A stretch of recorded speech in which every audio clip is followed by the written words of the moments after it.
For next talk, we'll have Enrique Garcia with continuous integration with Lua. Okay. Thank you everyone for coming. My name is Enrique, as he said, and I maintain several reasonably popular open source Lua modules. They are all in GitHub, and you can see them on my website. Yes. On my GitHub account, which is Kikito, Kikito, you can find all of them, including middle class, which is the one I recommend for making classes with Lua. But there are many others. And this presentation has several links to several documents and libraries. You can find it here. The slides are here, so you don't have to write every single link down. I'm going to put this at the end too, so you don't have to even write this down right now. So let's start with the talk itself. I have divided it into 3 parts. The first one is definitions, mostly. So it works for any language, not just Lua. Then I'm going on into the how part, how I do continuous integration with Lua. And finally, there is a small conclusion. So let's start with the what and the why. Continuous integration. I'm going to use the following definition. Continuous integration, for the purpose of this talk, means some automated and frequent checks done on code, normally on a repo somewhere. So repeating or taking each word individually, automated means that they are done by machines by themselves, without any human having to say, run the tests now. Frequent means that they happen quite often, usually, or ideally, several times per day. Usually, every time anyone makes a commit in the repo. And finally, the checks themselves can be quite different. People seem to think about checks in continuous integration as specs, which is basically pieces of code that check that your real code is behaving like you think it should. We will see later on that this is not the only thing that you can do on continuous integration, but it's true that it's the most popular thing to do and probably the most important thing to do too. That's basically the definition. Now, the why. I have to make a confession here first before I delve into this, which is that this is my first time in FOSDEM, and I committed a mistake. I didn't investigate the level of the audience of this talk, so I made it quite basic. But probably most of you here already know why we should use continuous integration, so I apologize in advance. You will probably already know this stuff. For those of you who don't know what it is or don't know what a spec is, you just say, okay, and that's fine.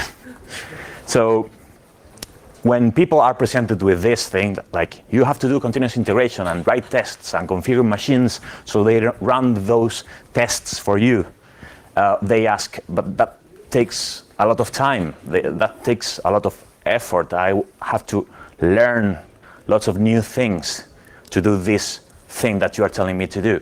Why should I do this? And the answer I give them is twofold. I have 2 ways of answering this. The first one is a story, a small story, based on this graph. This represents 2 parallel universes. The one in the red is a common project which started, a software development project which started, and people didn't know anything about writing tests or continuous integration or anything. Just they started writing code and maybe putting it on a test server and making some manual tests and then moving to production. Over time, I'm not saying how much time or how much effort, because it really depends on the project, but over time, the cost of adding changes to that source code, either new features or removing features or fixing bugs, increases. Why? Well, for several reasons. First of all, the people who are working on this project may leave and their knowledge goes with them. New people arrive and they start making changes that they don't know break things, like this weird edge case that they forget to check when they make the code, things like that. Little by little, every new change increases the cost.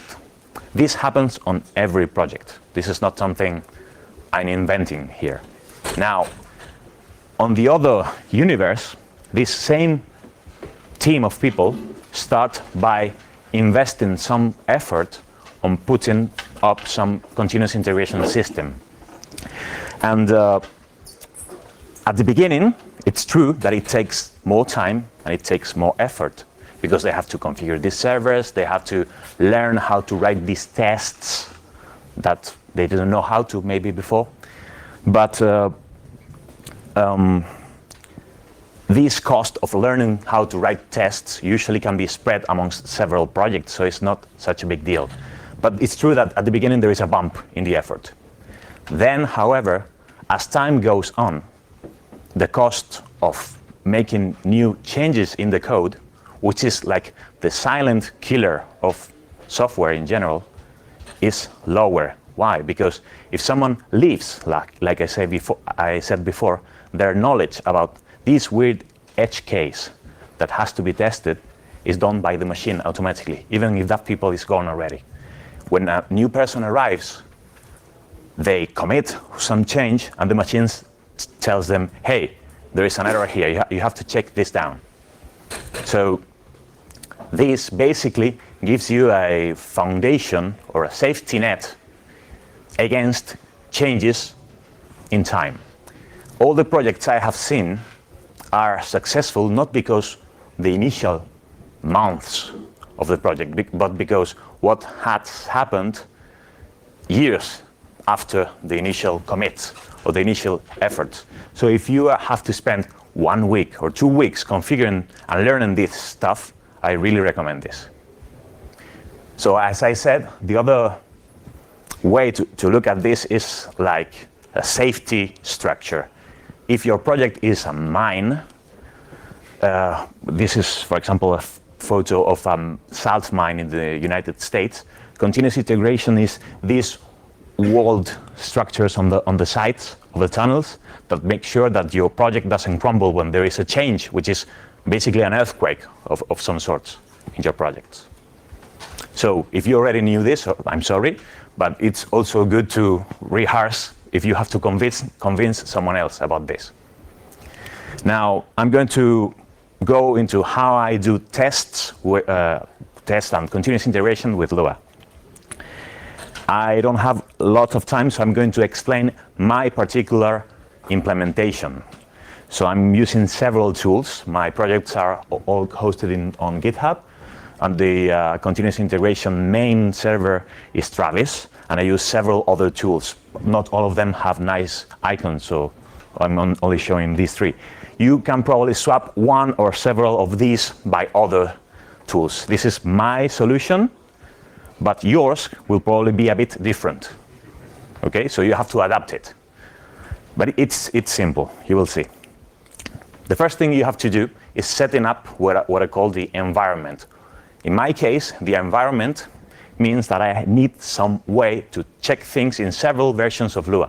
The ones I like are the vanilla ones, 5.1, .2, and .3, and LuaJIT, .0 and .1. You might need some special Lua version that you want to check. How do I run tests on all of these things? Well, I'm using Travis. And if you're using Travis, you need something called .travis.yml. I'm going to call it travis.yml from now on.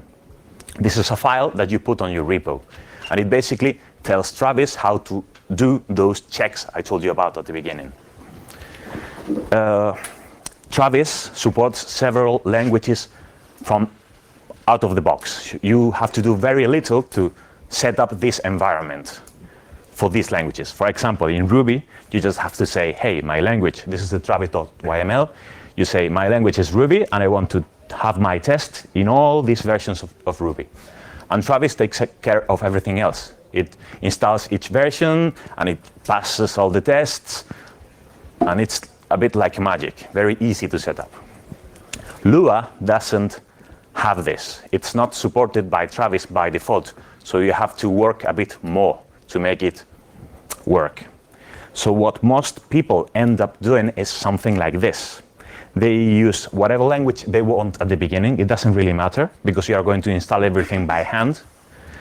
And then you use the env namespace that you are seeing there, which basically says run one set of tests with these environment variables. In this case, just one environment variable called Lua. So run them once with Lua equals to Lua.5.1, another one Lua 5.2, etc.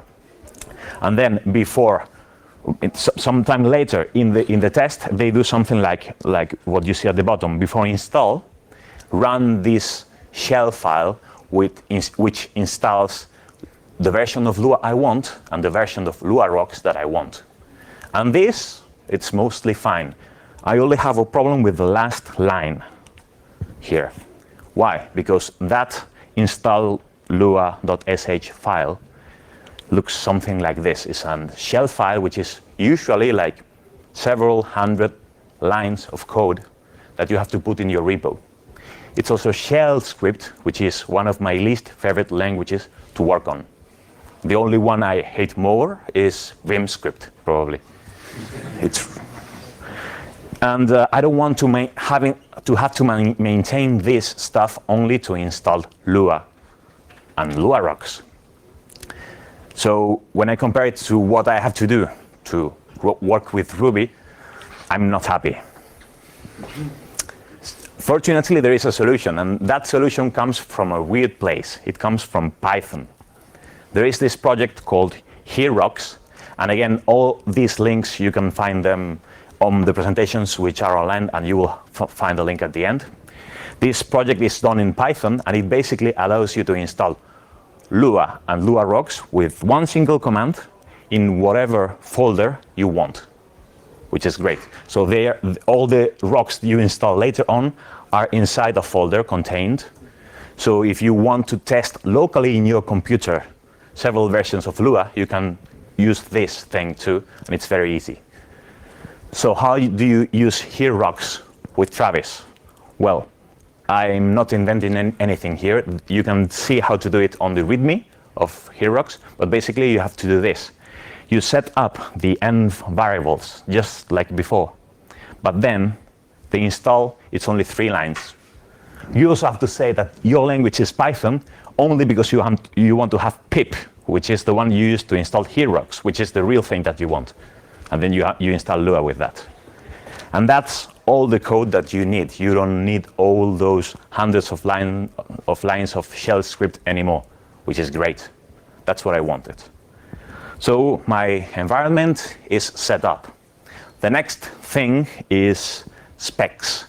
Some people call specs automated tests. I don't like to call them like that because it's a very generic term. Performance tests are also automated tests, for example. So what I call specs are basically the code that checks that your code behaves like it should, like I said before. The functionality of your code, I mean. For this, I use this library, Busted, from Olivine Labs. It has the way it works is the following. You have a library. I'm going to create a very simple library here. It just returns a table with a function which adds two numbers. And I can test it like this with Busted. Busted basically provides me with several global variables. One of them is called a describe. There is another one called it. And it also changes the way assert behaves. So it changes several things on the global scope. That's one of the things I don't like about Busted. And it's not the only one. At the end, if you want to ask me about what I don't like about Busted, you can. But it's the one I use because I think it's the least bad one out there. You can install it in your computer and run tests. For example, here I'm running the test of my library, middle class, the one I recommend for doing classes. And if everything goes okay, you will see a lot of green dots like this. And if one of your tests fails, you will see something like this. One red dot instead of one green dot, and then one message saying what happened. Like I was expecting one string here and I found another string, something like that. Now, installing Busted in Travis is quite easy. You just use the install namespace here, and you tell Lua Rocks, which is already set up on the environment phase, to install Busted. And then you execute it with Busted. I like to add the verbose option because it gives you more information when there is an error, and otherwise it just shuts us up, so it's great. And another interesting thing is once you have this, Travis on its website already shows you a report saying, okay, you gave me 5 jobs to do, one with each environment variable, Lua 5.1, Lua 5.2, etc. It shows you here the result, everything is green. It's also integrated with GitHub. So in this case, I made a pull request, and it turned yellow. So this means that Travis is running the tests now. After a while, like 1 minute maybe, it turns either red, meaning that something has failed, or green, which is everything is fine. Notice also that the commits at the top are marked with a red thingy or a green thingy if they are breaking the build, that's the name usually used, or not. And also on the pull request section, you can see the pull requests that are breaking your tests or not, with the green thingy next to them. Can I ask a quick question? Sure. Is this automatic, or you need to set up a webhook? In the case of Travis, it's automatic, at least if you log into Travis with GitHub, like I did. Because in that case, you give it permissions to make changes on your repos. Is it automatic as soon as you do a pull request? Then Yes. you run this? Yes, that's the idea. It has to be automatic. If you have to tell it to do it, you are not doing it correctly. But it's true that you then have to enable it on each particular repo that you want. So Travis presents you with a list of repos, and you say, hey, test this once. And then that's all you have to do. It's like 2 minutes, really easy. So as I was telling you before, all this gives you like security. If someone sends you a pull request, automatically he will see this, like, hey, your pull request is red, something is not quite okay with what you sent me. You don't even have to look at it. The machines tell him already. So this is clearly less effort, less things you have to maintain. It also happens in your own projects. Like sometimes I do pull requests to myself just to make sure that all the tests pass. And then I accept them when they're green. It's so easy that it's worth it to do it that way.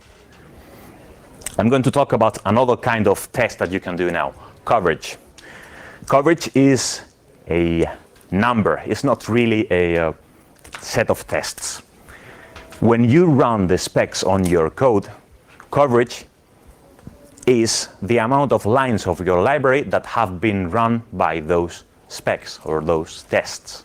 So in this case, I use coveralls, and it gives me, what it does is presenting coverage in a very human-friendly way. The view I like the most is this one. This is my main file of middle class, and there are 3 colors. These are the lines of code of that file, and there are 3 colors. The white ones, or whitish ones, are not important lines, like end at the end of a function or else on an if. They have syntactic value, but not semantic value. The rest are interesting. The green ones have a number next to them. This is telling me how many times each line has been executed while running the specs. The red one over there is one which is not run at all while my tests run. So basically this means I'm missing a test somewhere. I should add a test that makes sure this if-else is at least executed once. This is still happening on my code. I plan to fix it after FOSDEM. But if you want to send me a pull request, you can. And the tests will run automatically and everything, and you will see all this if you want. Coveralls also integrates with GitHub. So instead of 2 checks, The first two here are from Travis, and the last one is from Coveralls. It's saying, hey, everything is okay. The coverage hasn't gone down after this pull request. An important thing to mention is that Coveralls itself is a presentation tool. It doesn't really calculate the coverage. Sorry. You have to pass it some kind of JSON, and then it does its thing. It presents. So how do you do that? You use something called LuaCov, which is the standard coverage tool from Lua, but Coveralls doesn't understand the output format of this thing. So you have to pass it through another project called Lua Coveralls, which basically translates and sends it to the server of Coveralls. So setting this up is actually quite easy. Again, you can install both of these things with Lua Rocks. So you put it on the install section of Travis. And then you, at the end, if everything has gone all right, because if you have a failure, probably your coverage doesn't really matter. If everything was okay, then you send the coverage results to coveralls.io. One interesting thing about this, one case of synergy with the tools I use, is that Busted, which is the tool for the specs, already supports LuaCov. If you add the coverage option when you run it, it already generates the file with the things that the other tool needs. So this is great. And also I want to notice that at the end, I have to add this special parameter because I'm using here rocks to install the stuff, and it's a bit non-standard. So you have to tell it, hey, don't look at the here rocks part of the coverage. The last thing I want to talk about is static analysis. And for this, the best tool I know for Lua is LuaCheck by Peter Menlichenko. I hope I said that all right. This basically is a tool that you can run independently of the others, but I wanted to talk about it at the end. It doesn't need to run your code. It just needs to read it, and then it gets lots of useful warnings and errors from it. This is how you run it locally. And it tells you, for example, you are not using this variable that you declared before, things like that. But the one that will probably interest you the most is that it detects global variable declarations. So if by mistake you forget to put a local somewhere, it will tell you. And it will be an error, not a warning. So this is very good to make it automated. It is so good to make it automatic that it's possible to hook up LuaCheck with your editor. So every time you save a file, it tells you already, hey, you're declaring global variables here, so pay attention. And there are other things that you can check, but that's the most interesting one. Setting it up in Travis is quite easy too, with Lua Rocks. And then, I said it, I wanted to say at the end, it's also integrated with Busted, because as I told you before, Busted declares some global variables, like describe or it. LuaCheck has a Busted section option that basically makes it ignore those global variables. Otherwise, it will tell you something like, hey, I don't know what this describe thing that you're telling me about is, and it will give you an error. So everything is integrated, and that's why I like it. All together now, this is how you set up the environment, so installing Lua and Lua Rocks, several versions of them. And this is basically running specs, running coverage, and running static analysis of your code. Overall, it's like 20 lines of code, and you do a lot of stuff. So it's totally worth it. And I'm running out of time, so I'm going to skip over this section. But you can ask me in the question sections if you want. These are things that I don't do in my code, but I have investigated a bit. C extensions. If you have questions about that, ask me after the presentation. So I'm going to skip. Working with Microsoft Windows. If you have questions about that, ask me later, and I will tell you. But the conclusion now. We have seen what it is, why should we use it, and how to do it with Lua. One thing that I should stress is that I never put here if we should do it, because we should do it, unless we're doing something like a hackathon of one weekend, code that we are doing and then throwing away, or one a game jam of 1 week or something like that. In that case, you can skip them because the initial bump is going to probably make it not worth it. But in any other case, any serious project that takes more than 1 month to develop, you should do this. Otherwise, that's why you'll fail. And that's all I have. Thank you.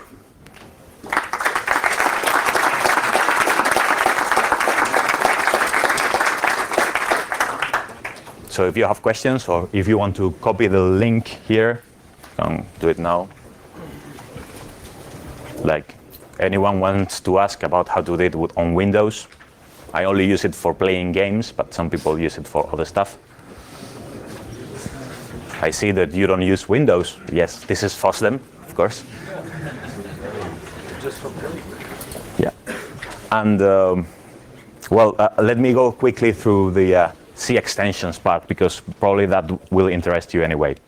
So going back here, this is what you will get on Google Images if you look for C extensions.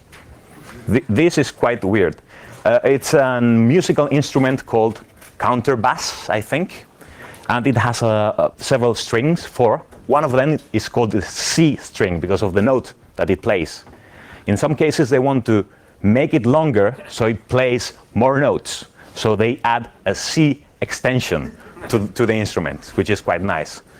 But in Lua, it means that you are doing some library that interacts with maybe a database or something like that, and you need C. In that case, Lua Rocks make is your friend. You will probably need to do a rock that does something like this. In your repo, you will have a rock spec called usually SCM something, like your name, SCM rock spec. And it will have a build command saying, hey, you should run make, and you should do this and do that, and a bunch of C stuff that I'm not really interested on because my libraries are pure Lua normally. So another interesting thing that you should know is that in order to install all those compilers and make and stuff that you have to install to make C work, Travis already supports some of that stuff. You set the language to C, and then there is an add-ons apt packages section that allows you to install Clang and CMake and everything faster than if you told it to do apt get install whatever package you need. So use this instead of manually running apt install every time because it's faster. And at the end, you should run at some point Lua Rocks make to run the other thing with the SCM rock spec and everything. And that's it. Oh yeah, another important thing is that there are examples of Travis YML doing this. One that I found is on the Torch project.